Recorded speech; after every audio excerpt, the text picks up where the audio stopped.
네. 자, 이번 시간에는 TAT급 제36회 기출문제, 실무수행평가 문제 같이 한번 풀어보도록 하겠습니다. 주식회사 자유상사는 인삼제품 제조업 및 부동산 임대업을 겸업하는 법인기업으로 회계기간은 제6기 2020년 1월 1일부터 12월 31일로 출제가 됐습니다. 부동산 임대 사업을 겸업한다고 하는 거 보니까 부가가치세 문제에서 임대 사업자, 뭐 간주 임대료라든가 뭐 이런 문제가 하나 더 나오는 것 같습니다. 자, 거래자료 입력. 인삼 제품을 제조한다. 뭐 건강식품 만드는 회사인가요? 자, 단기매매증권 구입 매각. 자료 1번은 단기매매증권 매입 관련 거래입니다. 네, 단기 투자 목적으로 이렇게 매입을 했습니다. 보통예금 거래 내역은 795만 6천 원이 주식 구입비로 나갔습니다. 자료 1은 본사 단기 투자 목적에 매입된 주식 내역이다. 자료 2는 주식 매입 대금을 지급한 국민은행 보통예금 거래 내역이다. 주식 매입과 관련된 거래자를 입력하시오. 뭐 이거 어렵지 않죠?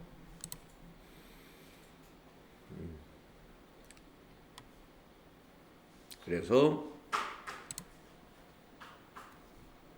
일반 점표에다가 우리는 이렇게 입력을 하면 되는 거죠.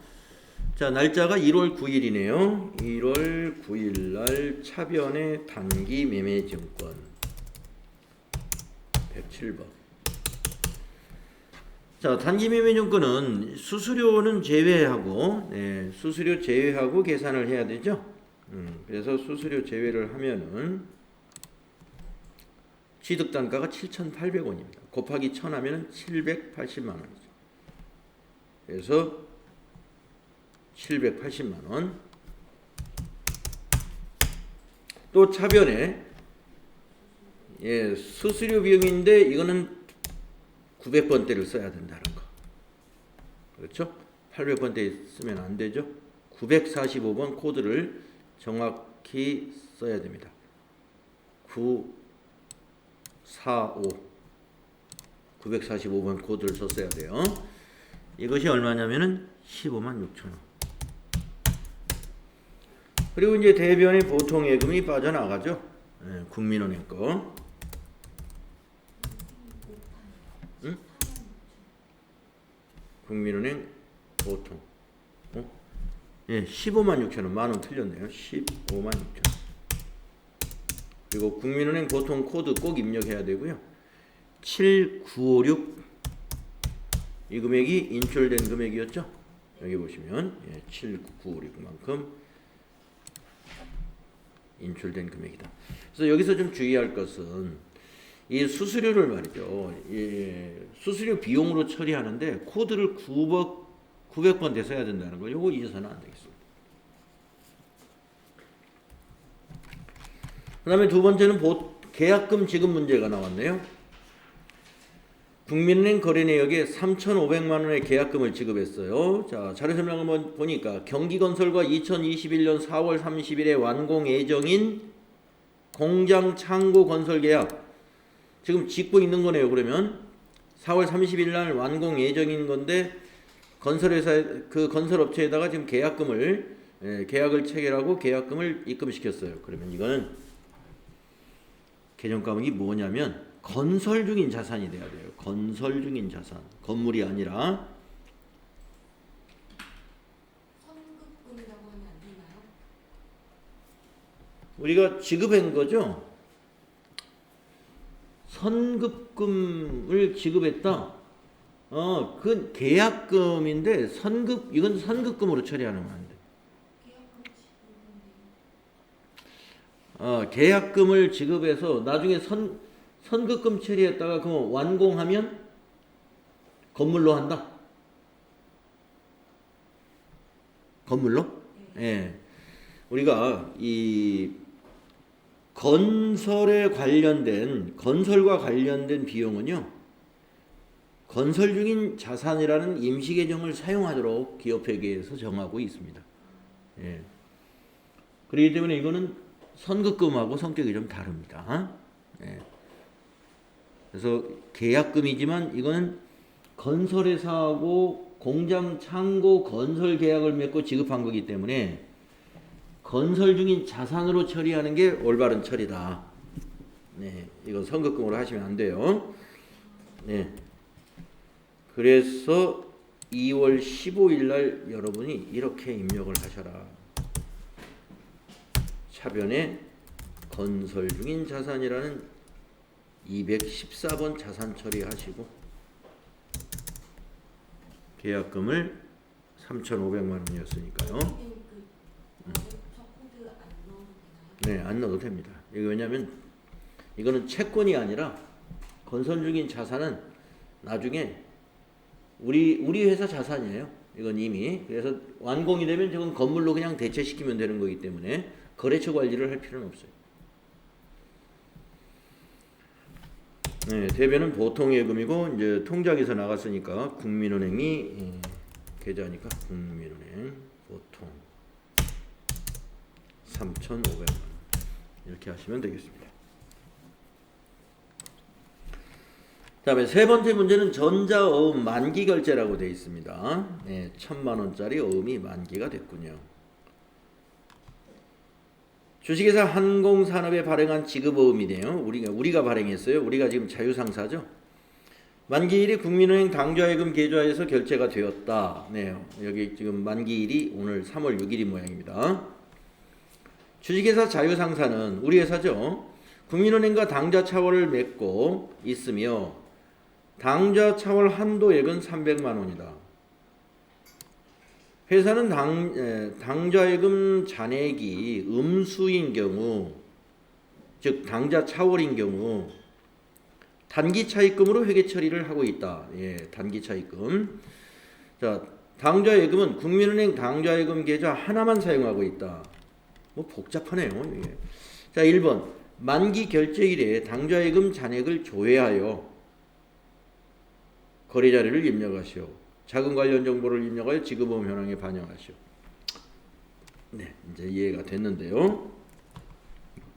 지금 3월 6일 날 1,000만 원짜리 우리 회사가 발행한 어음이 만기가 됐는데 우리 보고 당좌예금 잔액을 요 만기일 기준으로 조회해 가지고 1,000만 원이 있는가 확인해서 1,000만 원보다 작게 있으면 나머지를 단기 차입금으로 하면 되는 거예요. 그 이야기입니다. 그리고 우리가 발행한 어음이 만기가 되면 부채가 감소니까 이게 지금 지급어음이잖아요. 지급어음은 차변에 와야죠. 예.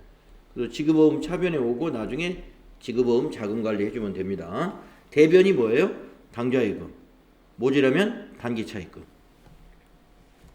그래서 3월 6일자 당좌예금이 딱 국민은행 하나밖에 없대요. 당좌예금 계정별 원장을 가봐야죠. 다른 거 봐도 돼요. 예. 그렇지만 계정별 원장을 한번 보겠습니다. 1월 1일 거부터 요 기준이 며칠이냐 하면은 어음 만기일이 3월 6일이죠. 그래서 3월 6일로 아이고 다 했지. 여기서 당좌예금 딱 클릭. 예. 잔액이 800만 원 있습니다. 그러면 200만 원이 지금 부족한 거예요. 200만 원을 단기 차입금으로 처리하라 이겁니다. 거래처는 이 당좌예금이 어느 은행이냐? 당좌예금의 은행은 여기서 알려줬죠. 국민은행 당좌예금이다. 단기 차입금의 거래처는 국민은행으로 하면 되겠죠. 자, 그래서 이렇게 합니다. 3월 6일자 일반 점표에다가 차변의 시급어음, 거래처는 어디다 발행한 어음이었죠? 한공 1,000만 원. 그리고 대변의 당좌예금은 800만 원밖에 없었죠. 국민은행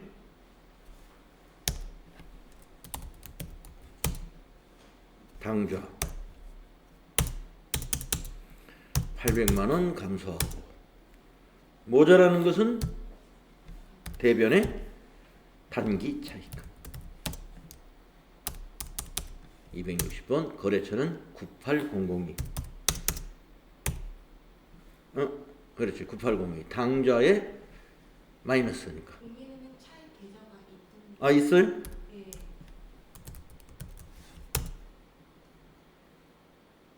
밑에 차입 차입금 계좌로 하면은 안 되겠어요. 왜냐면은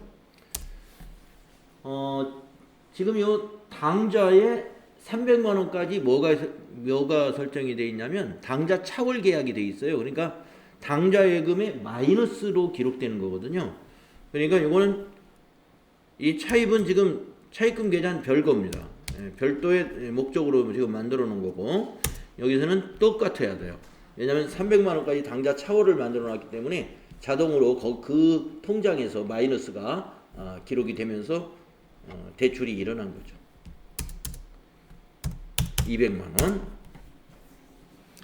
근데 만약에 당좌 차월이 300이었는데 모자라는 금액이 한 500이 됐다. 그러면 이제 300 한도 내에서만 저 계좌에 단기 차입금이 되고 나머지는 이제 다른 계좌로 대출이 일어났겠죠.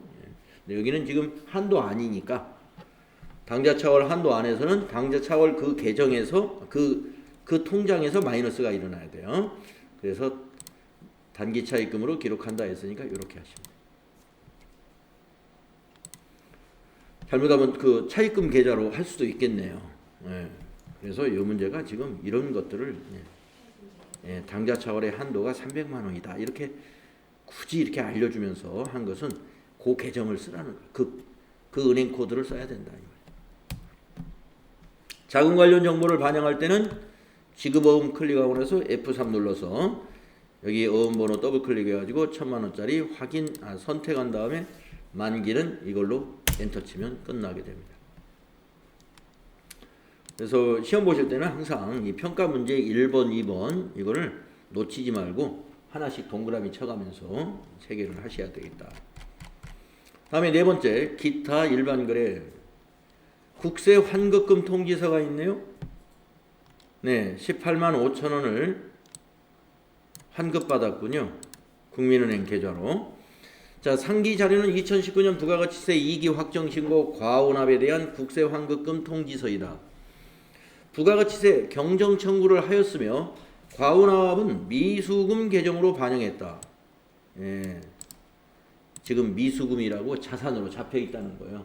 그것이 오늘 들어왔으니까 미수금이 대변해 가는 거죠. 이제 미수금이면 거래처가 이제 뭐 어떤 세무서에서 들어왔겠죠. 여기 있네요. 수원세무서. 자, 3번. 환급금은 4월 20일에 당사 국민은행 보통예금 계좌에 입금되었음을 확인했어요. 그러면 차변의 보통예금 국민은행이 되는 거죠. 4월 20일 거래를 입력하다. 금액은 18만 5천 원. 그래서 4월 20일자에다가 차변의 103번 보통예금의 거래처는 국민은행 보통 13만 5천 원이 18만 5천 원이 그리고 대변은 미수금 거래처를 세무서 수원세무서 18만 5천 원 이렇게 점표 입력하시면 이 문제 해결이 되는 거죠. 자, 환급금 문제 좀 새로운 문제였어요. 지금까지 이제 34회부터 우리가 풀어봤나요? 4회, 5회 이렇게 풀면서. 자, 다음에 이제 부가가치세 문제로 넘어갑니다. 25점인데요. 첫 번째 문제는 과세 매출 자료에 전자세금 계약서 발급 4점짜리 거래 명세서를 주었고 보통예금 통장이 3,300 맞기신 금액 예금으로 입금됐군요. 자료 1은 당사가 보유한 실용신한권을 한동상사에 매각하고 발급한 거래명세서입니다. 자료 2는 실용신한권 매각대금이 입금된 국민은행 보통예금 거래 내역이에요. 고정자산 등록 메뉴에서 전체 양도 일자를 넣고 회사 계상 상각비를 수정해라. 단기 양도일까지 감가상각비는 계상하지 않기로 한다. 예, 메인 매출 자리를 입력하시오. 메인 매출 자리를 입력하시오. 네, 그리고 전자세금 기한서 발행 및 내역 관리를 하라. 네, 자 우선 우리가 이제 그 양도일자를 입력하면 이 회사 계상 상각비가 자동으로 고쳐져요. 예, 지금 한번 들어가서 예, 지금 실용신한건이 어떻게 등록되어 있는지 한번 보겠습니다. 제가 보니까 고정자산 등록에 엔터에 쳐가지고 실용신한건 딱 하나 등록되어 있어요. 네, 지금 이렇게 등록되어 있습니다. 그래서 지금 단기의 상각비가 1,000만 원입니다. 근데 이거는 12월 결산일까지 가지고 있었을 때 비용이죠. 근데 여기 양도일자를 넣어버리면 이 금액은 자동으로 고쳐질 거예요. 자, 양도일자가 며칠이에요? 2020년 4월 10 이렇게 넣으면 네 4월 달까지만 1, 2, 3, 4 아까 1,000만 원은 1년치였고 4개월치로 이렇게 고쳐집니다. 그러니까 이건 우리가 일부러 계산해서 입력할 필요는 없겠네요. 자, 그래서 첫 번째 지시사항 했고요. 감가상각비는 계상하지 않기로 함이라고. 그러니까 단기 양도일까지의 감가상각, 응? 회사 계상 상각비를 수정하시오. 전체 양도일자와 회사 계상 상각비를 수정하지. 단기 양도일까지의 감가상각비는 그러면 0으로 입력해라는 얘기네요. 오, 예. 자, 다시 가서 고쳐. 그 얘기군요. 자, 이 4월 달까지 단기 감가상각비 계산 안 한다. 여기를 0으로 고쳐라 이런 얘기군요. 예, 틀릴 뻔했네. 0. 여기 더블 한번. 계속 안 돼갖고요. 밑에 예, 여기 이거 예, 이거 누르십시오. 네, 0 하고 그냥 스페이스바를 키워도 이렇게 고쳐야 되겠습니다. 네, 맞습니다. 네. 단기 감가상각비 계산을 안 한다 그랬으니까 그걸 0으로 고쳐 주셔야 되겠네요. 네, 그 다음에 메인 매출 자리를 이제 입력을 해야 되죠. 4월 10일자 메인 매출 전표에다가 거래 유형은 과세 매출로 해야 되겠죠. 그래서 메인 매출 전표에 4월 10일 유형은 11번 과세 매출, 품명은 실용신한권. 공급가액에는 3,000만 원. 거래처는 한동 상사.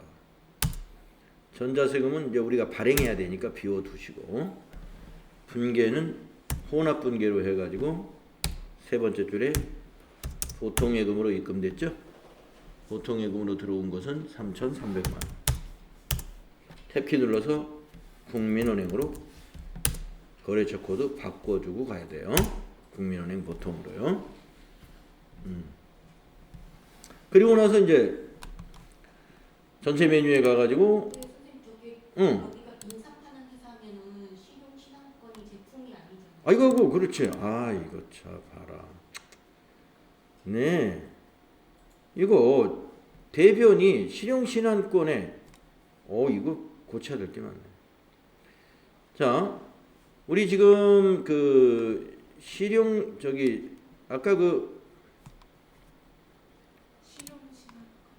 고정자산에서 이 정보를 지금 3,000 장부 금액이 3,000으로 되어 있잖아요. 예, 그러니까 장부 금액을 대변에 기록해야죠. 그래서 메인 매출 전표에 대변에 계정 과목을 3,000만 원으로 하면서 실용 신한권 234번을 네. 저는 이거 틀렸네요. 그러면. 네. 그렇죠. 네. 지금 우리는 자유상사는 이거 지금 무형자산이니까 무형자산 처분에 관한 분계로 잘해야 됩니다. 네, 실수했어요. 자, 그 다음에 이제 전자세금계산서 발행 및 내역관리 남아있죠. 그래서 전체 메뉴에 가가지고 전자세금계산서 발행 및 내역관리에 가가지고 4월 10일 엔터에서 엔터 치면 보입니다. 체크하시고 전자발행 확인 눌러주시고요. 그리고 발행 눌러주시고 확인 눌러주시고 아카데미 전자세금계산서에 가서 로그인 눌러주시고 미전송 체크하고 매출조회 누른 다음에 발행 눌러주시고 또 한번 확인 눌러주시고 확인 누르면 마무리가 됩니다. 닫고 이것도 닫아주시고 네, 고정자산에서 네, 우리 확인할 거 다 했죠. 매입매출 전표에 와서 위에 있는 조회 눌러주게 되면 전자세금란에 전자발행이라고 나타나게 되겠습니다. 네, 그래서 요것도 제가 챙기질 못했었어요. 예, 양도일까지의 감가상각비는 계산을 안 한다라는 얘기인데 거기 0을 입력해야 되는데 놓칠 뻔했고 또 매입매출 전표 입력하면서 예, 제품 매출이 아니고 실용신앙권으로 바꾸는 것을 또 깜빡했습니다. 정신을 차려야 되겠네요. 자, 다음에 두 번째 문제. 수정전자세금계산서 발급. 제품을 공급하고 발급한 전자세금계산서이다.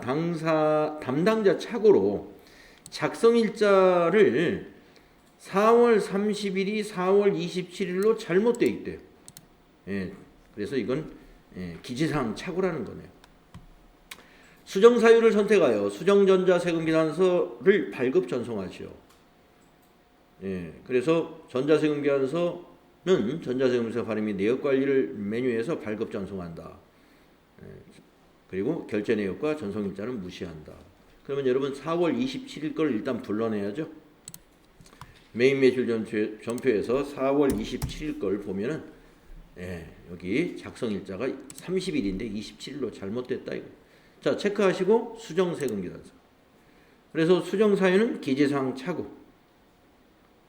네, 기재사항 착오 항목 클릭해보세요. 1번, 2번, 3번 중에 2번이죠. 작성 연월일. 그리고 밑에 확인 누릅니다. 그러면은 당초분을 수정분이 뭐니? 수정분 마이너스 완전 취소하는 전표가 하나 만들어졌고 다시 새로운 전표가 또 하나 만들어집니다. 이제는 날짜를 4월 30일로 이렇게 고칩니다. 그리고 품명은 엔터 쳐서 똑같이 하고 수량 20개 똑같이 단가 40만원. 예. 그러니까 27일 거 전표 취소하고 30일 날로 다시 한번 입력이 되는 거죠. 그리고 밑에서 확인. 두 건이 입력되어 있습니다. 그러면 이걸 이제 전송해야 되니까 전체 메뉴에 가가지고 세금계산서 발행 및 내역관리에 가서 4월 27일 거부터 4월 30일 걸로 조회를 하면은 미전송된 게 마이너스 거 하나, 그 다음에 날짜 고친 거 하나 이렇게 보인다. 두 개 체크해. 한 번만 체크하면 두 개 같이 되네요. 전자발행 누르고 확인 누르고 발행 누르고 확인 누르고 아카데미 전자세금계산서에 가서 로그인 누르고 미전송 체크한 다음에 매출조회 누른 다음에 하나씩 발행 확인 또 한번 발행 확인 또 한번 확인 이렇게 하시면 끝납니다.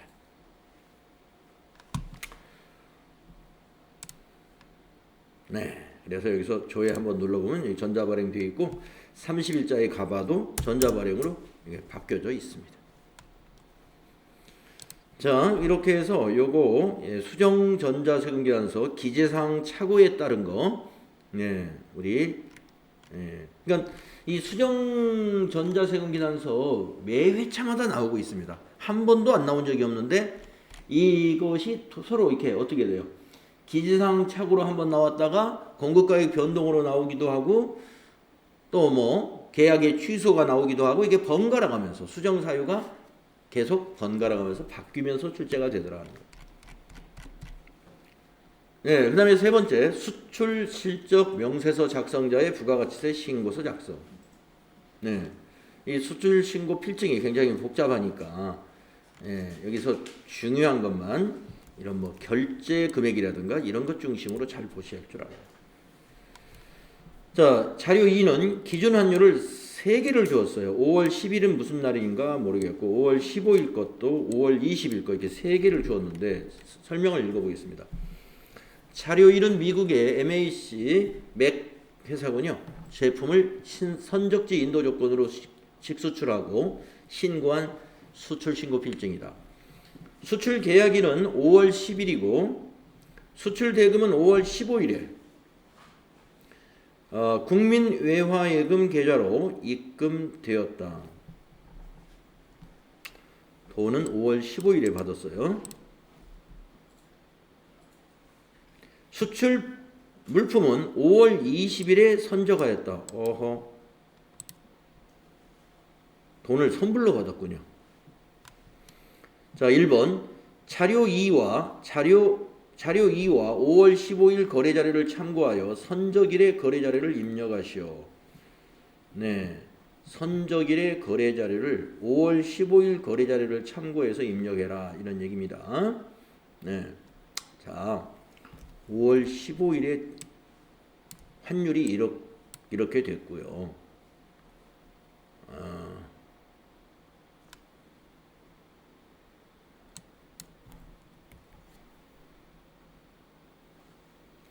국민 외화예금 계좌로 얼마가 들어왔을까요?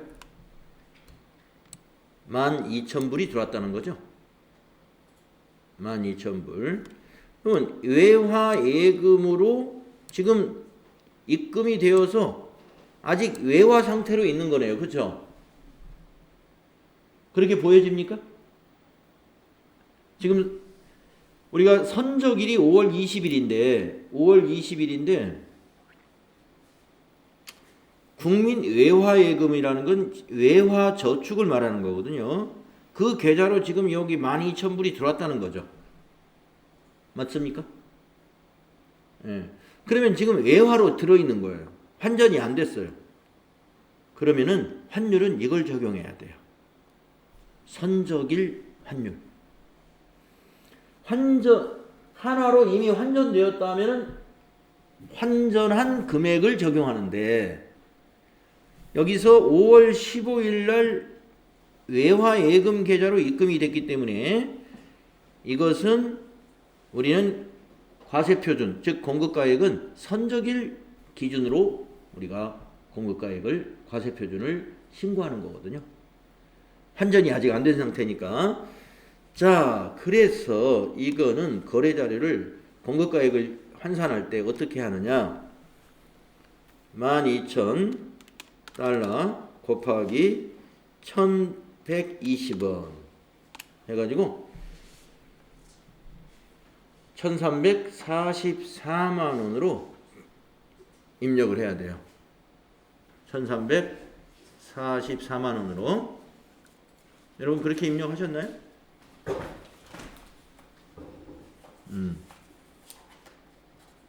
자, 그래서 매입 매출 전표에 이렇게 한다. 날짜는 선적일 5월 20일.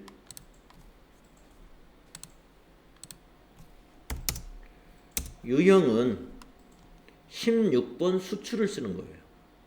16번. 자, 품명에는 거기 수출 신고 필증에 품명이 나와 있죠. 품명. 진생이라고 나와 있나요?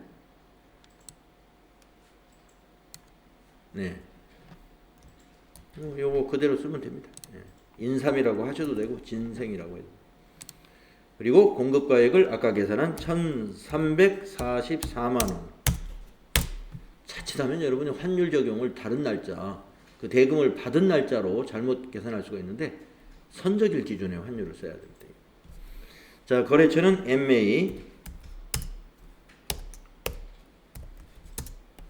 네. 전자세금 계산서 없죠. 그러니까 방향키로 지나가시고 분계는 혼합이죠. 자, 대변의 제품 매출 맞습니다. 내려와서 차변에 돈이 어디로 들어왔어요? 보통 예금이 아니라 무슨 통장이죠? 외화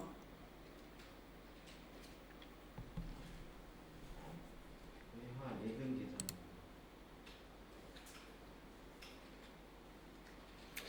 자, 그러면 5월 20일자 입력하기 전에 우리 일반 전표에 그 5월 15일 날 어떻게 회계 처리했는지 한번 보여주세요.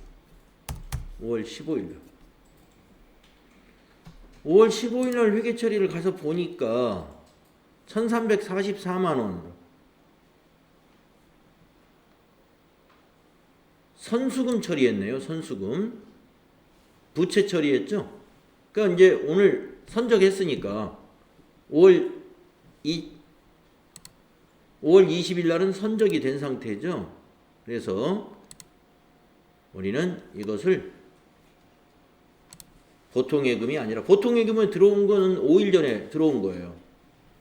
여기 일반 전표에 가보니까 외화 예금이라는 계좌를 썼네요. 보통 예금이 아니라. 그러니까 우리는 선수금 부채 감소로 이건 회계 처리해야 됩니다. 선수금 259번 13440 플러스 저기 일반 전표에서 5월 15일 거 조회해 봤으면 바로 그냥 1344만 원이라는 것 바로 확인할 수 있었네요. 그렇게 계산 안 해보더라도. 자, 그래서 매입 매출 전표는 이렇게 입력하시고 이거는 세금 계산서 발급되는 게 아니니까 이거 밑에 분계만 잘 맞추시면 됩니다. 자, 그 다음에 평가 문제가 하나 더 있죠. 두 개가 더 있죠. 수출 실적 명세서를 작성해라. 그러면 우리가 전체 메뉴에 가서 부가가치세 1번에 보면은 수출 실적 명세서 중간쯤에 있습니다. 가운데 있죠? 클릭하셔가지고 자, 지금 이게 5월달 자료인가요? 그러면 4, 5, 6이죠. 1기 확정. 그래서 여기서 4월부터 6월로 기간을 입력하세요. 그리고 수출 신고 번호 우리 수출 신고 필증에 보면은 상단부에 있습니다. 이게. 그래서 이것을 아마 하이폰 없이 입력하면 하이폰이 자동으로 아마 붙을 것 같은데요. 한번 일단 입력해 볼까요? 071 11 18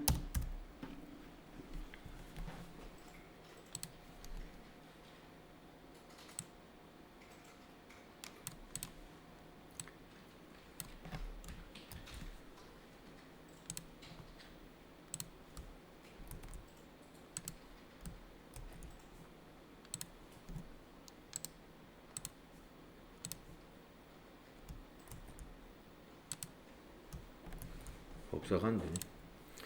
00558574 엔터 치면 하이폰 자동으로 붙습니다. 자, 선저기는 2020 05 20일이었나요? 5월 20일 맞죠? 5월 20일에 통화 코드는 더블 클릭하면 이게 나라 이름이 나오는데요. 이게 달러였죠? 그래서 미국을 검색해 보세요. 그러면 미국 달러 USD. 그리고 5월 20일 환율을 요걸 입력해 주는 거죠. 그 밑에 있는 1120원. 외화는 12,000. 그러면 13440. 여기까지입니다. 그래서 요거 저장 단추 없으니까 그냥 닫아주면 저장이 되는 것입니다. 한 문제 더 있습니다. 1기 부가가치세 확정 신고서에 반영해라. 그래서 전체 메뉴에 가서 부가가치세 신고서를 들어가 가지고 4월부터 6월로 조회한 다음에 저장해 주면 돼요. 어디에 반영됐냐면요. 방금 여기 영세의 6번 기타에 1344만 원 반영됐죠. 자, 위에 저장 단추 있죠. 저장 눌러 놓으십니다. 확인. 그래야 이게 채점에 반영이 됩니다. 이렇게 해서 3개 평가 문제 3개였습니다. 이게 몇 점짜리예요? 9점짜리.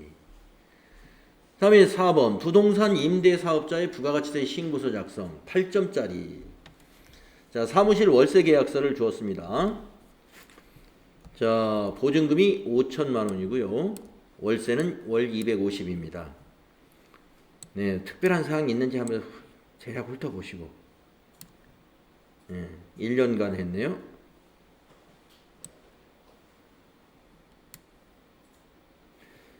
특약사항 간주 임대료에 대한 부가세는 임대인이 부담한다. 임대인이 부담하면 간주 임대료를 뭘로 처리해요? 세금과 공가로 처리하면 된다 그랬죠. 네.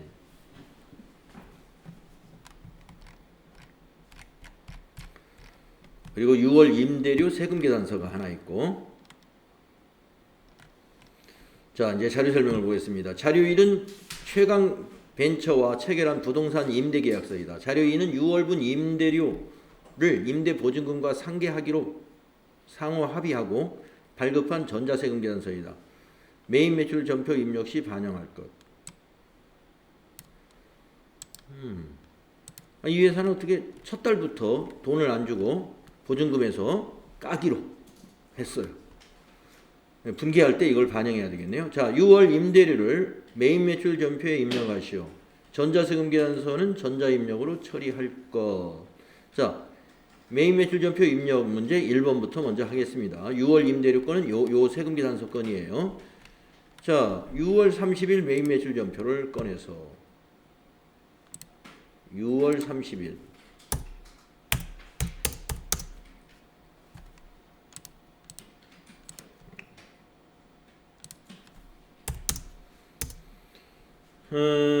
과세 매출이죠. 세금이 있는 거죠. 그래서 11번 과세 매출.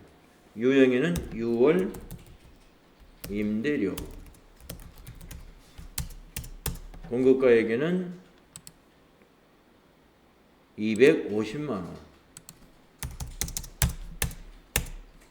거래처는 최강벤처. 전자세금은 1번. 분계는 혼합으로 해가지고요. 보증금에서 공제하기로 했으니까.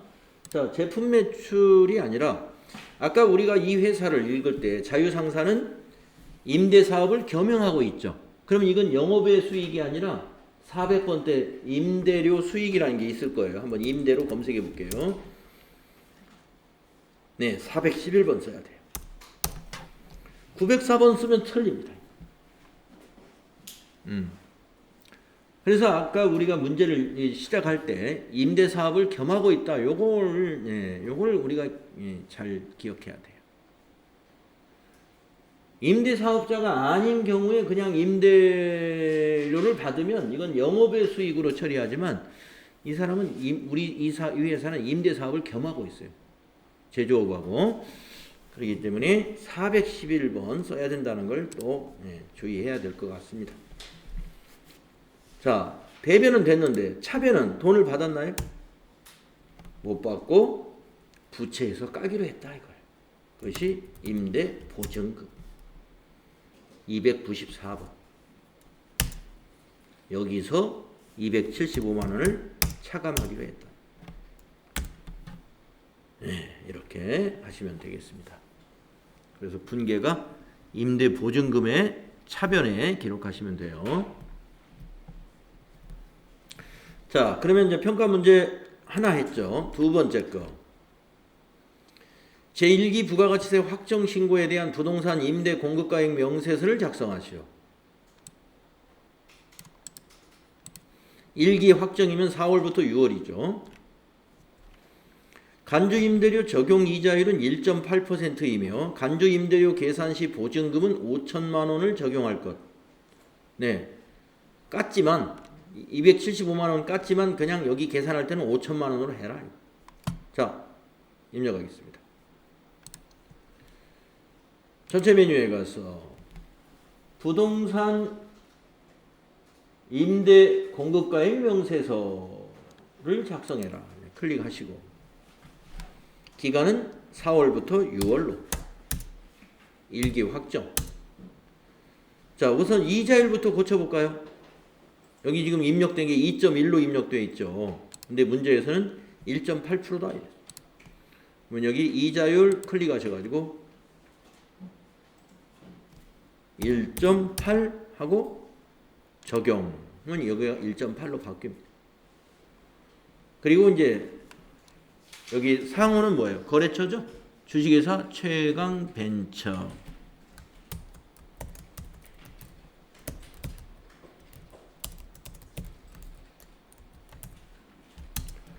층, 몇 층인가요? 계약서에 보면 나오죠?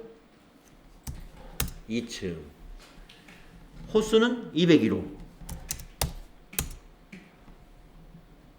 동은 이제 그 주소에 무슨 동이냐 하는 건데, 매산로 1가. 동이 안 나와 있으니까.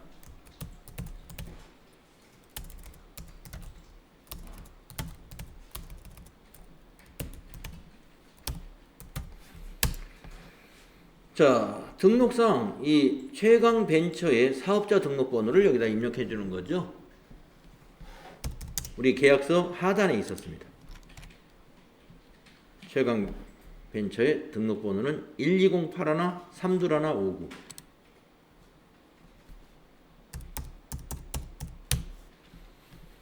주민등록번호 없고 면적과 용도 계약서 상단에 있죠. 83 사무실.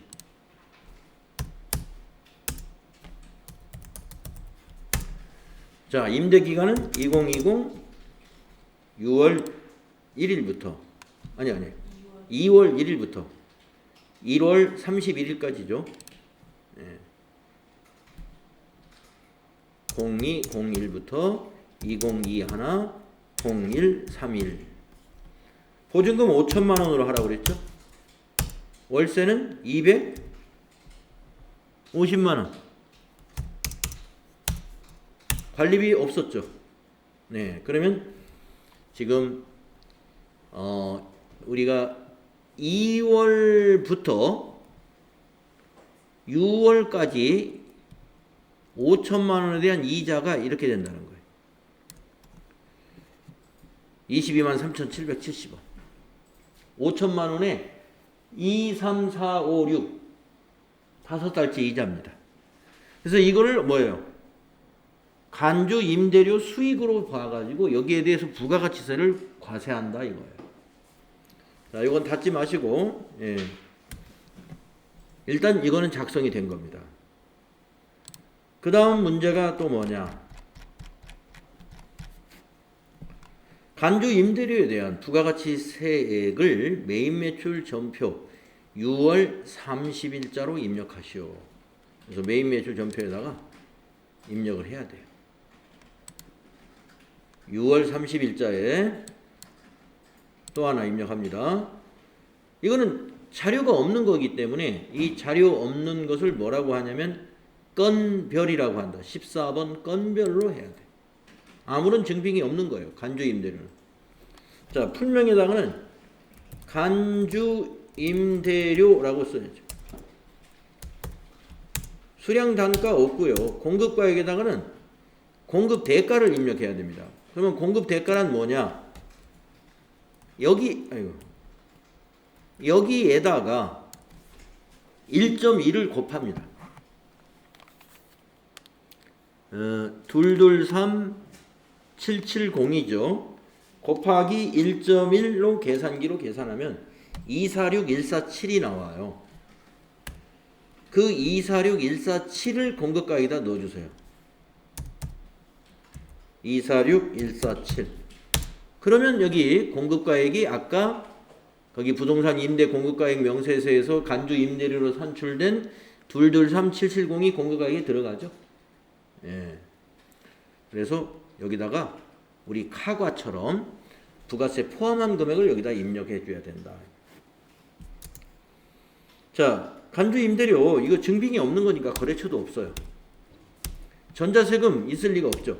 네. 분계 혼합으로 해야 돼요. 제품 매출이 아니라 우리는 이 거래는 이 부분 22,377원을 부가세 애수금으로 분계하기 위해서 이거 입력하는 거거든요. 매출세액에 이걸 넣기 위해서. 그러면 이건 대변이 아니라 두 번째 줄을 차변으로 바꿔가지고 세금과 공과 임대인이 부담할 때는 세금과 공과 회사 비용으로 처리하면 돼요. 817번. 금액은 부가세만큼만 22377. 네, 이렇게 해야 됩니다.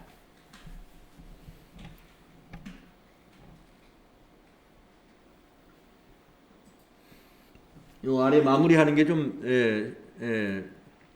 조심해야 돼요. 잘 기억해 주셔야 돼요. 그래서 간주 임대료는 이 공급가액에 대한 분계는 없어요. 요 분계만 여기에 남게 된다. 이거 요 분계. 그래서 이제 계약서에 임대인이 부담하기로 한다. 이게 시험에서는 잘 나오고요.